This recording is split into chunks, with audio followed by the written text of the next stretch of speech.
Kawtal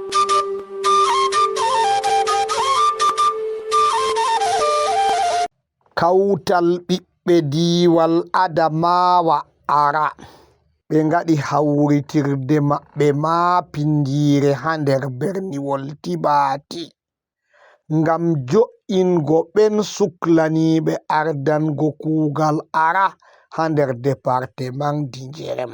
Alhadji Ousmanu Abbo ardinaama Kawtal ara departement Dinjerem. Kawtal araɗo ɗum kawtal moftal ɓiɓɓe Adamawa haha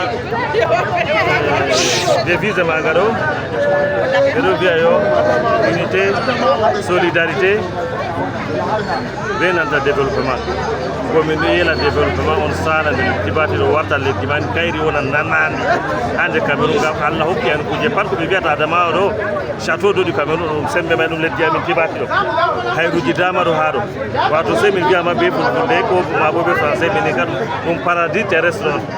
Hawritirde nde waɗama dow ardungal colonel Bobo Ousmanu ardaniɗo Kawtal ara e nonnon ummatore ɗuunde ummi har nokkuje maɓɓe ɓe yalɗiri nder berniwol Tibati ngam lammingo ɓen ardanoɓe ara ha nder département Dinjerem.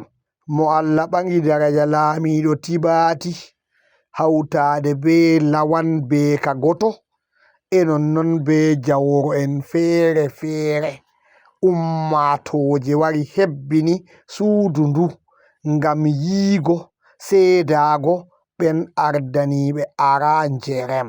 ɓen man ɗo ɓe jo'inaama ha korwal maɓɓe dow ardungal préfejo département Dinjerem. Préfet Njerem o yetti Kawtal ara be hawritirde sembinde nde o umri ɓen hokkaaɓe koromje bo Alhadji Ousmanu be himɓe maako huurugo adilaaku hawtugo ɓikkon département Dinjerem ɓe fuu maɓɓe bana goɗɗo gooto ngam jaynitaare département Dinjerem. Colonel Bobo Ousmanu ardaniɗo Kawtal ara o wolwi boliiɗe tilimɗe ngam ɓamtugo ara ha nder département Dinjerem. Goɗɗo gooto sembe maako yottay huwango leddi ha ɗum yaha yeeso ko o remowo ko o durowo to o feere maako ɗum waɗata ɗum dayata amma to himɓe pat hawri to moy fu waddi dabare muɗum moy fu to waddi sembe muɗum on tawan ɗum yahi yeeso. Minin ha araɗo min hawri Adamawa pat hunduko gotel sembe gotel min huwanan ko'e min huwanan leddi. Alhadji Ousmanu ardaniɗo Kawtal o efti alkawal o huran adilaaku be huudiɗiraaɓe maako ɓen hande ɓe kawti ngam hande wato soggo kuuɗe ara ha nder département Dinjerem.